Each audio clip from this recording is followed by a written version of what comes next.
The morning Tobias Sinclair returned to Ashwell Ridge, broken in body and spirit. The townsfolk greeted him with pitying glances and whispered conversations that died the moment he limped past. He had left 3 years ago with a straight back and hopeful eyes, answering the king's call to defend the northern borders against Orcish raids. He returned with a ruined leg, scars that mapped his chest like rivers of pain, and nothing but the clothes on his back and the walking stick carved from ash wood that kept him upright. The town council gathered in the meeting hall that evening, and Tobias sat in the back row, trying to make himself small despite his height. Mayor Brennan stood at the podium, clearing his throat with the uncomfortable air of a man about to deliver bad news disguised as charity. Tobias Sinclair served this town honorably, the mayor began, and Tobias felt his stomach clench. He defended our borders, kept our families safe, and returned to us wounded in service to the crown. It is our duty to ensure he does not face destitution. Murmurs of agreement rippled through the gathered crowd, but Tobias saw the calculation in their eyes. Charity had limits, especially in a frontier town where every able body counted for something. His family's farm has been sold to cover debts, the mayor continued, and Tobias felt the shame burn hot in his chest. He has no trade beyond soldiering, and his injuries prevent him from heavy labor. We have taken up a collection to purchase a small plot of land on the eastern edge of town, enough for a cottage and a modest garden. But a man cannot survive alone, especially not in his condition. The whispers grew louder now, and Tobias wanted to sink through the floorboards. He knew what was coming. He had seen it happen to other wounded veterans in other towns. "We must ask," Mayor Brennan said, his voice carrying across the hall with forced cheer. "Who among our eligible women would be willing to wed Tobias Sinclair and help him build a new life? The town will provide a dowry of 50 silver crowns to sweeten the arrangement, along with the deed to the property." Silence fell like a stone into still water.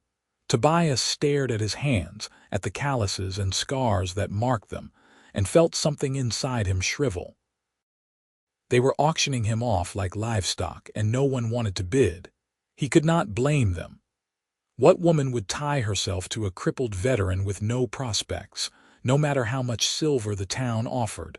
The silence stretched on, painful and absolute. Someone coughed. A chair scraped against the wooden floor. Mayor Brennan's face reddened with embarrassment. Then, from the very back of the hall near the door, a voice rang out clear and strong. "I will gladly." Every head turned. Tobias twisted in his seat, his bad leg protesting, and felt his breath catch in his throat. Lira Greystone stood in the doorway, her considerable frame backlit by the evening sun. She was an orc, and there was no hiding it. Green skin the color of summer moss, small tusks that curved up from her lower jaw, pointed ears that twitched slightly as every eye in the room fixed on her. She wore simple homespun clothes, a leather apron marked with garden soil, and her dark hair was pulled back in a practical braid. Her amber eyes, bright and defiant, swept across the shocked faces of the townspeople and settled on Tobias with an expression he could not quite read. "You cannot be serious," Councilwoman Petra said, her voice sharp with disapproval. "This is a matter for the people of Ashwell Ridge, not for outsiders." "I have lived on the outskirts of this town for 2 years, Lira said, her voice steady despite the hostile stares. "I tend my garden, I sell my vegetables at the market, and I pay my taxes same as anyone." The mayor asked who would wed Tobias Sinclair. "I have answered." "An orc bride," someone muttered, loud enough to be heard. "The man's already suffered enough." Tobias felt anger flare hot in his chest, burning away the shame. He pushed himself to his feet, leaning heavily on his walking stick, and turned to face Lira fully. "I accept," he said, and his voice carried clearly through the hall despite the way his heart hammered against his ribs. The mayor looked between them, clearly torn between relief at having solved an awkward problem and concern about the town's reaction. "Tobias, perhaps you should take some time to consider." "I have considered," Tobias said firmly. "Miss Greystone has made a generous offer. I accept with gratitude." Lira's expression shifted, surprise flickering across her features before settling into something that might have been respect. She stepped fully into the hall, moving with a grace that seemed impossible for someone her size, and approached Tobias.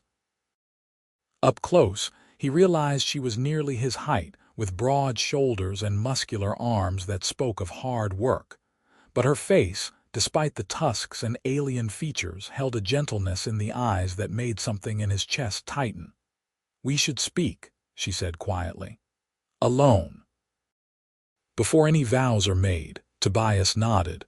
"Tomorrow, I am staying at the Silver Bell Inn for now, my cottage.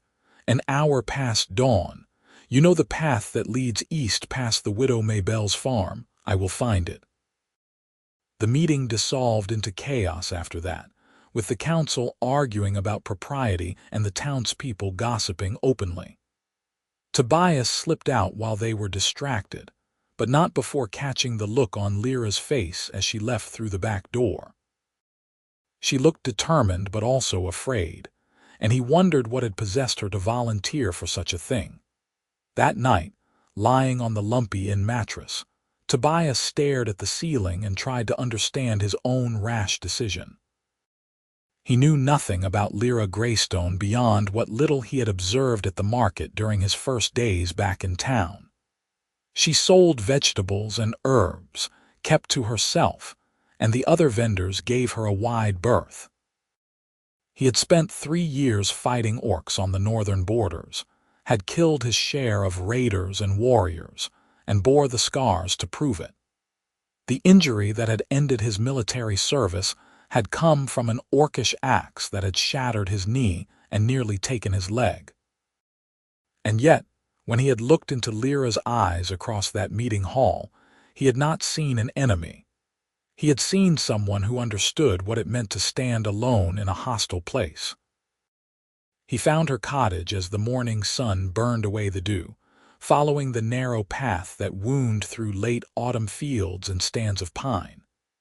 The cottage itself was small but well-maintained, with a thatched roof and whitewashed walls. The garden surrounding it sprawled in organized chaos, with winter squash ripening on the vine and herbs hanging to dry beneath the eaves. Chickens scratched in a neat coop, and a goat regarded him with bored indifference from its pen. Lira emerged from the cottage before he could knock, wiping her hands on her apron. In the morning light, away from the hostile crowd, she looked younger than he had first thought. Perhaps close to his own 24 years, though it was hard to tell with orcs. "You came," she said, and there was relief in her voice. "I gave my word." She gestured to a bench near the garden, and they sat with careful space between them. For a long moment neither spoke. Tobias studied the garden, noting the care in every planted row, the clever arrangement that maximized sun and shade. "Why?" he finally asked. "You do not know me. The town was offering money, but surely not enough to bind yourself to a stranger." Lira was quiet for so long he thought she might not answer. When she spoke, her voice was soft but steady. "I was cast out from my clan 2 years ago," she said. "I argued against raiding human settlements. I said we should seek trade and peace instead of war. My father, the chieftain, gave me a choice: embrace the old ways or leave. I left." She picked at the hem of her apron, her tusks catching the sunlight. "I came here because I thought humans might be different from what my people said. That maybe there was room in the world for someone who did not want to fight. But I am alone here. The townspeople tolerate me because I am useful, but they do not trust me. They never will. I will always be the orc at the edge of town, the outsider they watch with suspicious eyes. Tobias felt understanding settle in his chest like a stone. And a marriage to a human would change that, perhaps, or perhaps it would make both our lives harder. She turned to look at him fully, her amber eyes searching his face. But I saw you in that hall, and I saw someone else who had been cast aside. Someone who understood what it meant to be broken by circumstances beyond your control. I thought perhaps we could be broken together, and maybe that would be better than being broken alone. The honesty of it struck him like a blow. No false promises, no romantic notions. Just a practical assessment from someone who had weighed her options and found them all wanting. I killed orcs in the war, Tobias said quietly. Many of them. I do not know if I can ever truly atone for that. And orcs killed many humans, Lira replied. Including people you likely knew and cared about. The war is not our fault, Tobias Sinclair. We were both caught in its machinery, but we can choose what comes after.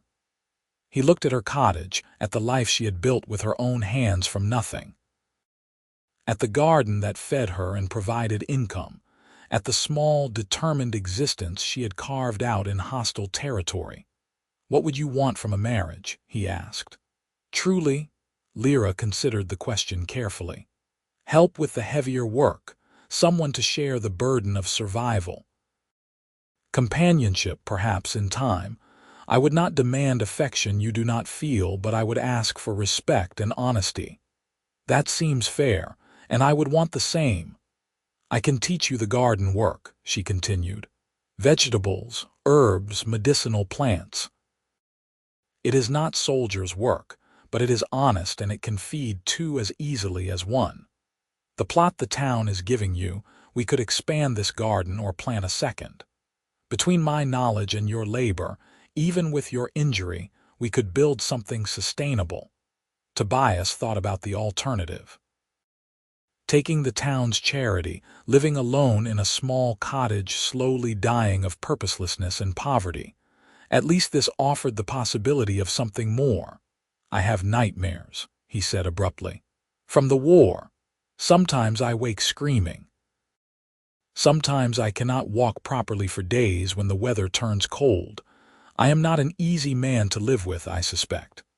I grind my tusks in my sleep, Lira replied with the faintest hint of humor in her voice. And I sing badly while I work. We all have flaws. Despite himself, Tobias felt his mouth twitch toward a smile. It was the first time he had felt anything close to amusement since returning home. Then I suppose we have an arrangement, he said. Though I should warn you, the town will make our lives difficult. They will gossip and judge and make their disapproval known. They already do that to me, Lira said. At least now I will have someone on my side when they do. They were married 3 days later in a small ceremony at the town's chapel. The priest performed the rites with barely concealed distaste, and only a handful of townspeople attended. Mayor Brennan was there, looking relieved to have the matter settled. The widow Maybelle came, the only one who smiled genuinely at them both. A few of the council members sat in the back pews, witnesses to fulfill legal requirements rather than celebrate. Tobias wore the one good shirt he owned, borrowed shoes that pinched his feet. Lira wore a dress of deep blue that someone must have helped her sew, since it fit her frame perfectly and looked nothing like her usual practical work clothes. She had woven small white flowers into her braid. When the priest pronounced them wed, Tobias took Lira's hand. Her palm was calloused and warm, her grip strong. They walked out of the chapel together into the afternoon sun, and Tobias felt the weight of the town's judgment follow them down the street. The first weeks were strange and awkward, like learning to dance with a partner who spoke a different language. Tobias moved his few possessions into Lira's cottage, hanging his father's sword above the mantel as the only decoration he contributed. The town deed to the eastern plot arrived, and they walked it together, planning where to expand and what to plant come spring. Lira kept her word about teaching him. Despite his injured leg, Tobias found he could kneel to tend plants, could harvest and water and weed. His hands, trained for violence, learned the gentler arts of cultivation. Lira was a patient teacher, showing him which herbs needed shade, which vegetables thrived in which soil, how to save seeds and rotate crops. They lived carefully around each other at first, two strangers sharing space but not intimacy. Lira slept in the cottage's single bedroom while Tobias made a pallet by the fire, insisting his nightmares would be too disruptive otherwise. She did not argue, and he was grateful for her understanding. The town watched their marriage with varying degrees of suspicion and fascination. Some of the vendors at markets stopped buying Lira's produce, though others quietly increased their orders. Children sometimes threw stones at their cottage at night, running away before they could be caught. Someone burned a crude effigy in their garden one morning, a straw figure with painted green skin. Lira cleaned it up without comment, but Tobias saw how her jaw tightened, how her hands shook slightly as she gathered the ashes.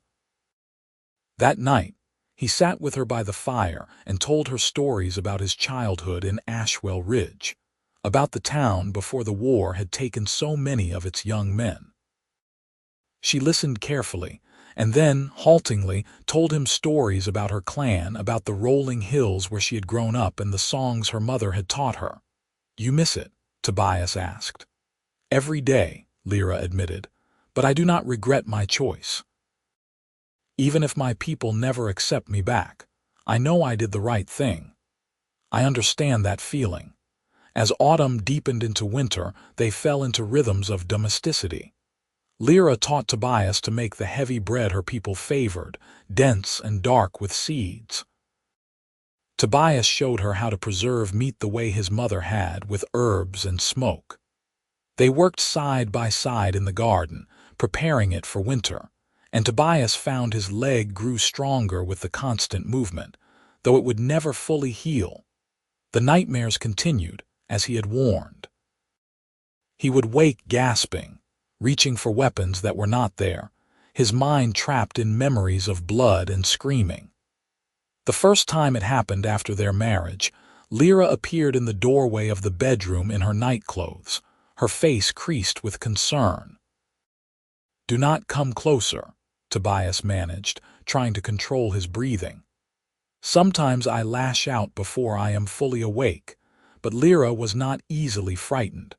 She sat on the floor near him, not touching but close enough that he could see her clearly in the firelight. "My brother had the battle dreams," she said quietly. "After his first raid, he would wake fighting invisible enemies. My mother used to sing to him until he remembered where he was. I did not know orcs did that. Got nightmares, I mean." "We are not so different, your people and mine," Lira said. "We bleed the same. We hurt the same. We dream the same dreams and fear the same darkness." She began to hum, low and rhythmic, a melody that sounded nothing like human songs but was beautiful in its own way. Tobias listened, his heartbeat gradually slowing, his breathing evening out. When she finished, he felt exhausted but calm. "Thank you," he said. "We take care of each other," Lira replied. "That is what we agreed." After that night, something shifted between them. The careful distance they had maintained began to close, slowly and naturally. Tobias found himself watching Lira work in the garden, admiring the competence in her movements, the strength in her arms as she lifted heavy stones to build a new wall. Lira would catch his eye across the cottage and smile, her tusks flashing, and Tobias would feel warmth spread through his chest that had nothing to do with the fire. Winter arrived in earnest, bringing cold that settled into Tobias's damaged leg and made walking an agony some days. Lira brewed him teas from her medicinal herbs, mixtures that dulled the pain and helped him sleep. She taught him exercises to keep the leg from stiffening completely, patient and encouraging even when he grew frustrated with his body's limitations. "You are too hard on yourself," she said one evening as he struggled through the stretches. "Healing is not weakness. I should be stronger. You survived a war and came home. That took more strength than most people ever find." She knelt beside him, her hands warm as she helped him work the damaged joint. Strength is not just about fighting and enduring, it is also about adapting and continuing. You are doing that. Tobias looked at her face, so close to his own, and felt something give way inside him. She was beautiful in ways he had not let himself see before, not despite her orcish features but because of them. The way her tusks framed her smile, the expressive point of her ears, the warm amber of her eyes that saw him more clearly than anyone else ever had. "Lira," he said, and his voice came out rougher than intended. She met his gaze, and he saw his own feelings reflected there, wonder and fear and the tentative beginning of something that terrified them both. "I know," she said softly. "I feel it too." They did not rush. That night, Tobias moved his pallet closer to the bedroom door, and Lira left it open so they could talk in the darkness. They shared more stories, more pieces of themselves, building bridges across the divide of culture and history. Days later, when the first real snow fell and blanketed their cottage in white silence, Tobias kissed her for the first time. It was awkward and nervous, two people learning new geography, but it felt right in a way nothing had for a very long time. "Is this what you want?" Lira asked, pulling back to search his face. "Truly. Not just because we are married, but because you want me." "I want you," Tobias said, meaning it with every fiber of his being. "Not the convenience or the arrangement, you." Lira Greystone, who sings badly and grinds her tusks and knows 17 ways to prepare squash. She laughed, the sound bright and free. "And I want you, Tobias Sinclair, even with your nightmares and your stubborn pride and your terrible jokes. I make excellent jokes. You really do not." That night, he moved into the bedroom properly, and they learned each other with gentle hands and patient hearts. It was not the passionate romance of ballads and tales, but something better and more real. It was two damaged people choosing each other, building something new from the wreckage of their old lives. Winter passed in a cocoon of snow and firelight. They lived simply, surviving on stored food and Lira's preserves, venturing into town only when necessary. The townspeople remained distant, but the outright hostility had faded somewhat. Perhaps they were too busy surviving the winter themselves to worry about the odd couple on the eastern edge. Spring arrived with mud and melting snow, and with it came trouble. Tobias was in town buying seed when he overheard the conversation at the general store. A group of men clustered around the counter, their voices low and angry. "Orc raiders spotted near the Fletcher farm," one said. "Took 2 cows and a horse. Left tracks heading east." "East," another repeated meaningfully. "Past the widow Maybelle's place, right toward where that orc woman lives. Makes you wonder if she has been signaling them somehow, giving information about the town's defenses." Tobias felt his blood run cold. He stepped forward, his walking stick striking the floor with deliberate force. "Lira has lived here for over 2 years," he said clearly. "She has never given anyone reason to doubt her. She was cast out by her own people for arguing against raiding." "So she says," the first man replied. "But how do we know that is true? Maybe she is a spy. Maybe she married you to get closer to the town." "She married me because the town asked her to," Tobias said, his voice hard. "Or have you forgotten how you all sat silent in that hall while the mayor begged for someone to take on the burden of a broken veteran?" The men had the grace to look uncomfortable, but the suspicion remained in their eyes. Tobias bought his seeds and left, his mind racing. He needed to warn Lira, needed to make sure she was safe. He found her in the garden, turning soil for spring planting. She looked up at his approach, and her smile faded when she saw his expression. "What is wrong?" He told her everything. Lira listened without interrupting, her face growing more troubled with each word. "I should leave," she said when he finished. "If my presence puts you in danger, puts the town in danger, no," Tobias said firmly.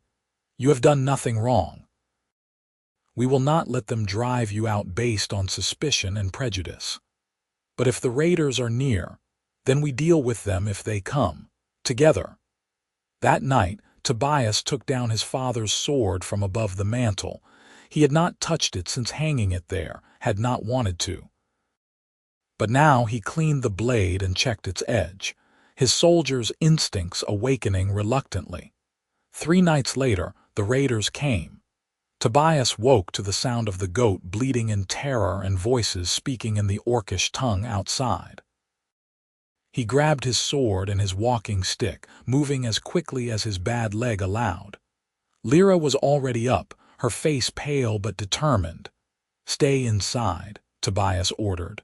"They are my people," Lira said. "Let me talk to them first." Before he could argue, she slipped out the door. Tobias followed, cursing under his breath. 5 orcs stood in their yard, larger and more heavily built than Lira, wearing leather armor and carrying weapons. They had clearly been in the process of stealing the goat when Lira emerged. The largest one, a male with filed tusks and scars covering his arms, stared at Lira with recognition and contempt. "So it is true," he said in the Orcish language, and Tobias was surprised to find he understood more than he expected from his time on the border. "The chieftain's daughter has taken a human to her bed." "This is my home," Lira said, her voice steady though Tobias could see her hands trembling.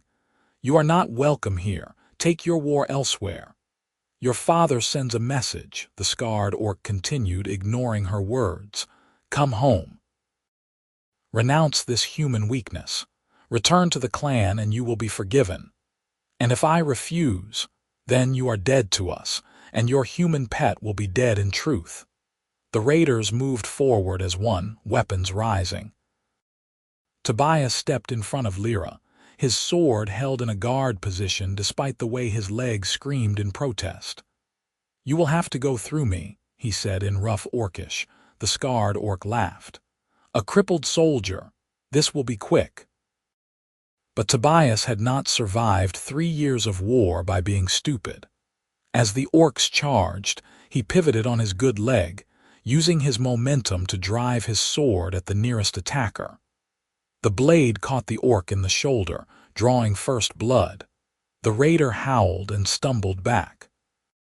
Behind him, Lira grabbed a garden tool, a heavy spade with a sharpened edge, and swung it at another attacker. She might have been cast out for advocating peace, but she was still an orc, still trained in her people's ways of fighting. The spade connected with a satisfying crunch. The fight was brief and brutal. Tobias held the center while Lira protected their flanks, the two of them moving with surprising coordination considering they had never fought together before. But they both understood desperation. Both knew what it meant to defend something precious. The scarred orc finally called retreat when 2 of his companions went down wounded. They dragged their injured away, disappearing into the night. The yard fell silent except for their harsh breathing. Tobias lowered his sword, his entire body shaking with adrenaline and pain. His leg had finally given out completely, and he sat down hard in the mud, unable to stand any longer. Lira dropped beside him, checking him for injuries with frantic hands. "Are you hurt?" "Nothing new," he managed. "But we need to go into town. Now. They need to know the raiders were here, that you fought them off with me. Otherwise the suspicion will only grow." They made it to town just before dawn, Tobias leaning heavily on Lira's shoulder, both of them covered in mud and blood. Mayor Brennan met them at the town hall, summoned by the night watch, and listened to their story with widening eyes. "You fought off 5 raiders," he repeated. "The 2 of you." "3 of us if you count the goat," Tobias said, too tired for tact. "She bit one of them quite effectively." News spread through town like wildfire. Within hours, everyone knew that Lira had defended her home against her own people, had chosen Ashwell Ridge over her clan. The story grew in the telling, as such stories do, until some versions had them fighting off 20 orcs single-handedly. The change in the town's attitude was not immediate, but it was noticeable. Vendors who had shunned Lira's produce began buying again. The stone-throwing stopped. When they walked through town, people still stared, but now there were occasional nods of greeting, even grudging respect. The widow Maybelle visited their cottage a week later, bringing fresh bread and news. "The council is calling you both heroes," she said, settling into a chair with a satisfied smile. "They are saying the town is lucky to have such brave defenders." "It is about time they recognized what I have known for months." "And what is that?" Lira asked. "That you two are exactly what this town needs. Proof that the old hatreds do not have to define us forever, that we can build something new if we are brave enough to try." As spring bloomed into summer, Tobias and Lira expanded their garden with the eastern plot the town had given them. The work was hard but satisfying, and Tobias found his leg growing stronger with the constant use, though he would never walk without the stick again. They planted not just vegetables but also a small orchard of fruit trees, an investment in a future they were building together. More orcish raids came to the region that summer, but none came near Ashwell Ridge. Word had spread among the clans that the town harbored an orc woman who had fought against her own people. Some saw her as a traitor, but others whispered that she was brave, that perhaps she had found a different way. One evening, as they sat outside their cottage watching the sunset paint the sky in shades of orange and pink, Lira leaned her head against Tobias's shoulder. "I received a letter today," she said quietly, "from my mother. She used a traitor as intermediary." Tobias waited, sensing the importance of this revelation. "She says my father is angry but also confused, that he does not understand my choice but he does not wish me harm, that perhaps in time there might be room for communication. Not forgiveness yet, but not total rejection either." "How do you feel about that?" "Hopeful," Lira admitted. "Scared. I do not know if I will ever return to my clan, but I would like to believe that someday they might understand, that maybe there is a future where orcs and humans do not have to be enemies." "We are proof it is possible," Tobias said. "Not perfect, but possible." "We are proof of many things," Lira agreed. "That love can grow in unlikely places, that 2 broken people can heal each other, that courage means choosing kindness over fear."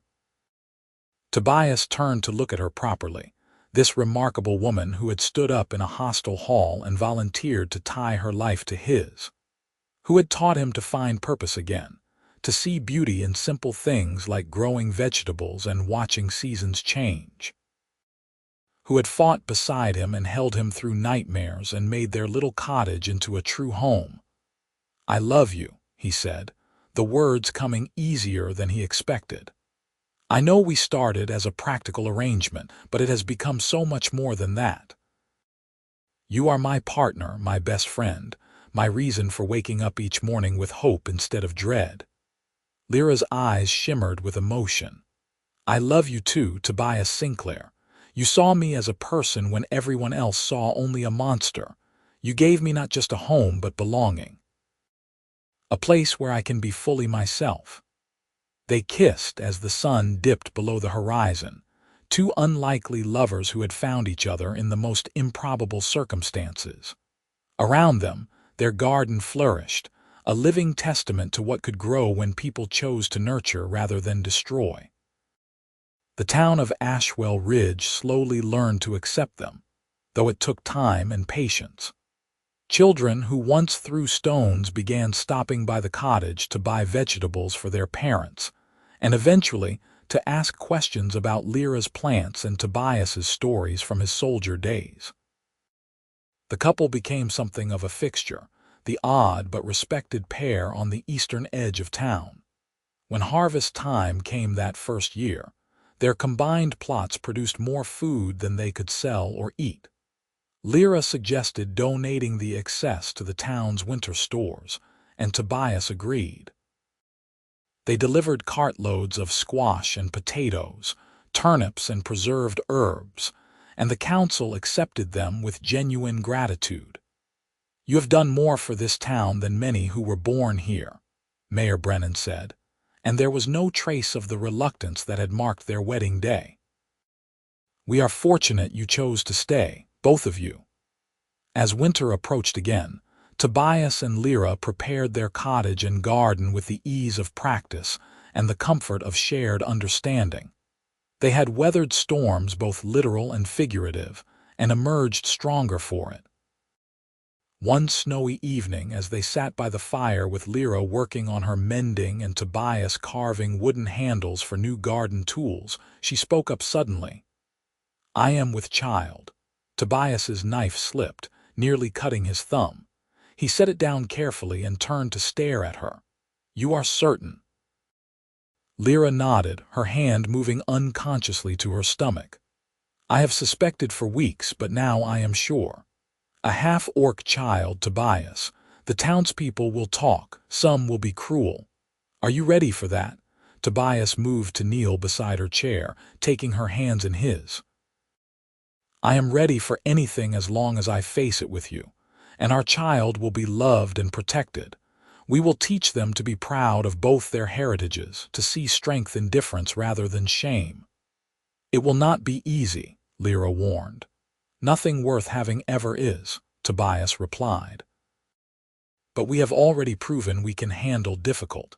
We will handle this too." The pregnancy brought challenges they had not anticipated. Lira needed more food, more rest, and the work of the garden fell more heavily on Tobias. But neighbors began stopping by, awkwardly offering help. The widow Maybelle came weekly with soups and advice. Even some of the council members' wives visited, bringing baby clothes and blankets. The town, slowly and imperfectly, was learning to embrace the family that had defended them. When their daughter was born on a bright spring morning, she came into the world squalling with healthy lungs and a grip that surprised the midwife. She had her mother's green-tinged skin, though lighter than Lira's, and her father's dark hair. Her ears were slightly pointed, her features a blend of both parents, and when she opened her eyes for the first time, they were a striking shade of hazel that seemed to shift between amber and brown. "She is perfect," Tobias whispered, cradling the tiny bundle with reverent care. "She is ours," Lira said, exhausted but radiant. "Our proof that love is stronger than hate." They named her area, and she became the center of their world. As she grew from infant to toddler, she displayed a curiosity and fearlessness that both delighted and terrified her parents.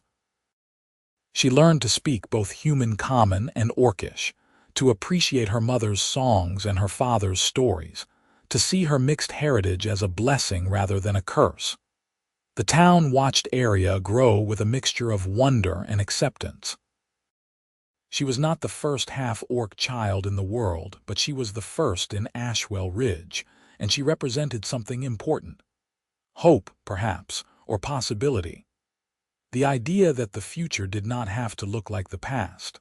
On Aria's 3rd birthday, they held a small celebration at their cottage. To their surprise, nearly 50 townspeople showed up, bringing gifts and food and well wishes. The widow Maybelle presided over the festivities like a proud grandmother, while Mayor Brennan made a short speech about community and acceptance that would have seemed impossible 6 years earlier. That night, After the guests had left and Arya was asleep in her little bed, Tobias and Lira stood in their garden under the stars. The fruit trees they had planted were tall now, promising a good harvest in the coming years. The vegetable plots sprawled in organized abundance, and they had recently added a small greenhouse for the more delicate herbs. "You ever regret it?" Tobias asked quietly. "Standing up in that hall, taking a chance on a broken stranger," Lira smiled, her tusks catching the moonlight. "Never. Not for a single moment. You gave me a home, Tobias. A real one, not just a place to sleep, but a place to belong. You gave me love and purpose and a daughter who will grow up knowing she is precious exactly as she is. How could I ever regret that?" "I sometimes think about that day," Tobias admitted. "How close I came to refusing the town's charity entirely, to leaving Ashwell Ridge and trying my luck elsewhere. If I had made that choice, we never would have found each other. But you did not. You stayed, and I spoke up. And we built this life together, one day at a time, one choice at a time." Tobias pulled her close, breathing in the familiar scent of her, the herbs and earth and something uniquely Lira. "I love you more now than I did a year ago, and I loved you more then than the year before. It just keeps growing." "That is how love works," Lira said, her voice warm with contentment. "When you tend it properly, it flourishes like a well-kept garden." They stood together in the quiet night, two people who had found each other against all odds and built something beautiful from their shared brokenness. Their daughter slept peacefully inside, proof of their love and testament to their courage. The town that had once viewed them with suspicion now celebrated them as valued members of the community. It had not been easy. There had been struggles and setbacks, moments of doubt and fear, but they had faced it all together, and that had made all the difference. As they walked back toward their cottage, Tobias thought about the man he had been when he limped into Ashwell Ridge all those years ago. Broken, hopeless, convinced his best days were behind him. He had been wrong about so much. Sometimes the best things in life come from the most unexpected places. Sometimes courage means standing up when everyone else sits in silence. Sometimes love grows in the space between two people brave enough to choose each other when the world tells them they should not.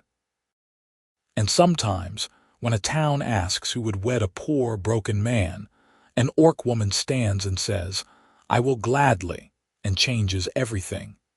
Inside the cottage, Arya stirred in her sleep, murmuring something that might have been a word or might have been a dream.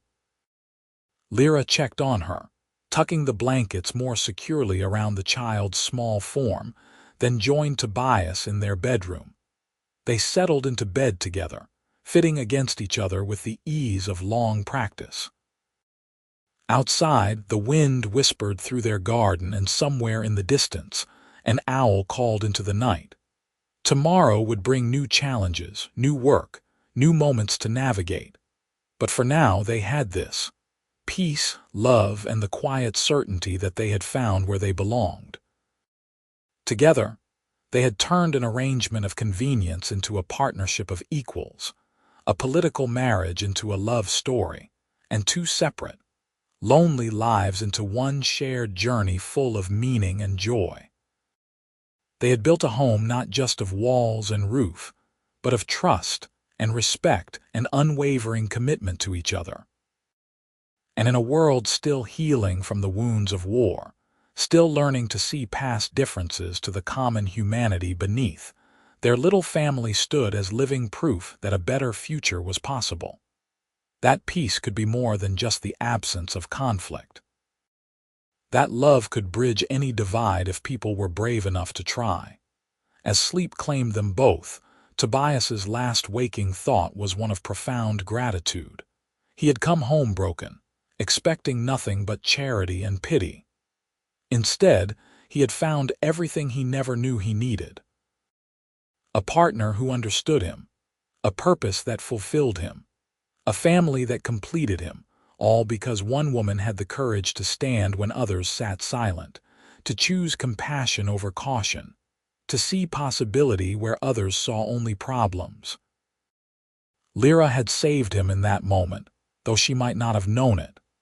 And in the years since, he had done his best to save her back, to give her the acceptance and love she deserved, to prove that her faith in him had not been misplaced. They had saved each other, really. And in doing so, they had built something worth saving. A life rich with purpose, abundant with love, and full of hope for the future stretching out before them like an unplanted field waiting for spring. Their story had started with a question posed to a reluctant town and answered by an unlikely volunteer. But it had become so much more than its awkward beginning. It had become a testament to the transformative power of choosing love over fear, understanding over prejudice, and hope over despair.